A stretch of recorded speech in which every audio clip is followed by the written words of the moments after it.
Bonjour à tous et à toutes, c'est Alexis FR44 pour ma toute première vidéo sur le domaine de la crypto-monnaie. Je suis hyper content de faire cette vidéo, ça faisait longtemps que je souhaitais faire des vidéos. J'espère pouvoir tenir un rythme d'une vidéo par semaine.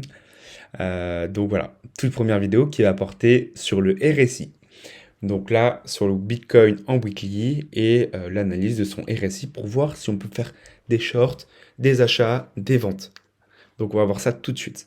Alors, dans le premier temps, on va voir comment j'ai paramétré mon RSI. Donc il y a la borne rouge. La borne rouge est entre les 100 et 90 de RSI. Cette borne rouge, c'est la zone de short ou la zone de vente. La borne noire, c'est où moi je fais rien du tout. Je ne fais pas d'achat, je ne fais pas de vente. La borne orange, c'est si on souhaite, si on a un petit peu chaud et qu'on a un peu de capital, c'est intéressant de mettre de l'argent dans cette zone puisqu'on pourra voir que si on met pas des ordres d'achat au 55 de RSI, euh, des fois on peut un petit peu s'en mordre les doigts. Et la zone verte, c'est la zone où on peut acheter aisément de la crypto-monnaie, enfin du Bitcoin dans mon exemple, puisque le Bitcoin a tendance à être résilient et revenir tout le temps euh, plus haut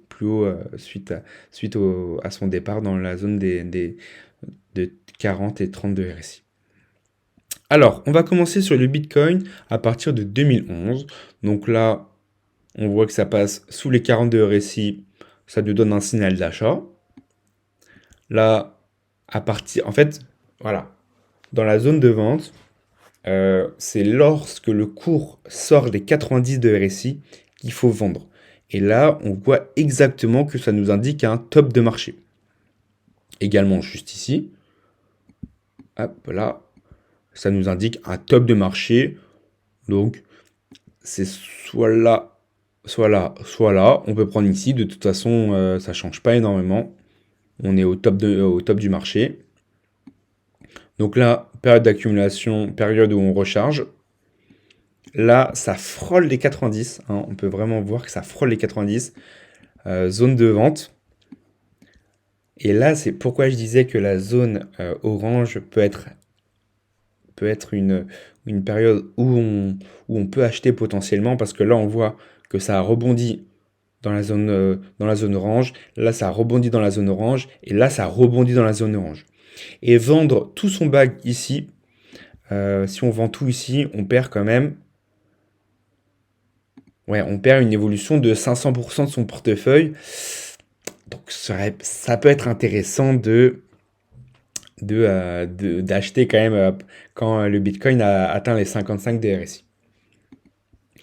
Là, on peut voir par exemple les 55 de RSI. Là, c'était un support. Là, c'était une résistance. Donc on a percé. Paf.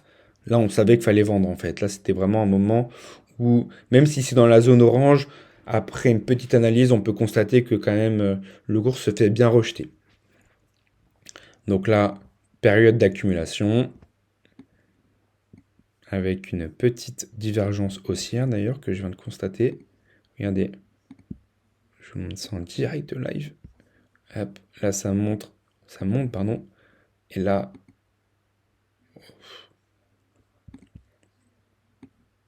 bon, très légèrement, mais on va dire que c'est droit là.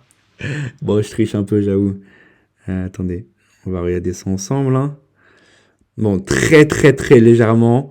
Euh, Après, c'est selon l'analyse qu'on fait.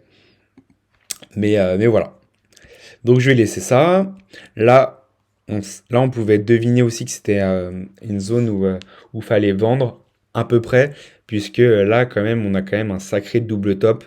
Euh, Double top. Là, c'était vraiment en plus en weekly pour avoir quelque chose d'aussi majestueux. Là, on pouvait se dire que ouais, il fallait quand même vendre. Donc là, zone d'achat, incroyable hein, quand même, hein. Juste au bottom, il nous dit d'acheter. Enfin, moi, des fois, je trouve ça incroyable. C'est vraiment au millimètre près. Donc là, on arrive à partir de 2021, donc le dernier bull run, où franchement, on avait une pelle d'indicateurs qui nous disaient de vendre. Déjà, premier indicateur, selon le RSI. Non, pardon. Il y avait il y avait de nombreux signes qui nous disaient quand même qu'il fallait vendre. Donc déjà, là on arrive dans la case entre les 90 et 100 de RSI. Bon, on se dit qu'il faut vendre. Donc là, premier indicateur qui nous dit de vendre. Encore un autre, là une divergence baissière parce qu'en fait le RSI fait le Bitcoin fait des hauts de plus en plus hauts et le RSI fait des hauts de plus en plus bas. Donc là, on savait qu'il fallait vendre. Deuxième joker, non mais incroyable. Moi, je l'ai loupé, hein, personnellement, mais quand je vois ça, je me dis, c'est incroyable comment j'ai pu louper ça. Euh, en même temps, j'étais omnibulé, je voyais Bitcoin 100 000 euros, je me suis dit, c'est bon, je fais pas confiance aux indicateurs. Ça s'appelle ce qu'on appelle faire du FOMO, hein, dans le jargon. J'ai FOMO. Euh, alors, hop là, encore une divergence baissière. Le cours, hop là, voilà. Juste là, tac, on voit que c'est droit et là, le RSI est baissier. Et là, regardez, là c'est... Ouais, le cours il augmente légèrement d'ailleurs. Et là, divergence baissière encore, mais incroyable. Le RSI fait des hauts de plus en plus bas et le cours fait des hauts de plus en plus hauts. Hop là, hop là, hop là. Alors j'ai remarqué que j'avais fait une erreur pour ma première vidéo lors du téléchargement. À savoir que je parlais de la divergence qui était juste là, de la divergence haussière. Donc ma divergence haussière que je présente dans la vidéo n'est pas bonne, puisque j'ai dit que là ça descendait et là ça augmentait. Ça augmentait. Alors que pour une divergence haussière, il faut prendre les bas de bougie. Donc là, il y a quand même une divergence, ça ne change rien à mes propos, sauf qu'elle est représentée d'une manière différente. Donc là, ça descend, le cours descend, alors que le RSI augmente. Voilà. Donc voilà, je vous laisse avec la suite de la vidéo. Là, il y a un support également. Ça tient sur les supports des 31 de RSI, on arrondit. Hein. Et là, par contre, du coup, la divergence la divergence, c'est aussi une résistance. Donc là, si on arrive à péter, tac, tac, tac, hop, si on arrive à péter ça, déjà, il faut qu'on pète, nous, la résistance qui est depuis février 2021. Et après, si on pète la résistance de la divergence, j'espère que vous m'aurez compris, on fait ça et ça part. C'est-à-dire on revient sur la résistance qui devient un support et on part. Et donc après, ça valide la résistance comme support. Donc ça, c'est le top du top. Voilà. Donc j'en ai fini pour mes analyses. Pour moi, on est plutôt dans une zone, comme on peut le constater, on est dans la zone verte, la zone d'achat. La zone où normalement acheter du Bitcoin n'est pas trop dangereux. Mais voilà, il faut être patient. Ça va arriver par le futur. Même on voit que d'un point de vue géopolitique, parce que c'est ça qui influence le Bitcoin et même FTX, tout le monde est au courant de ça. Voilà, il se passe des choses un peu négatives dans le domaine de la crypto, mais on va y arriver. Le Bitcoin, depuis 2011, il est en forte tendance haussière. Donc moi, je reste complètement positif pour le futur.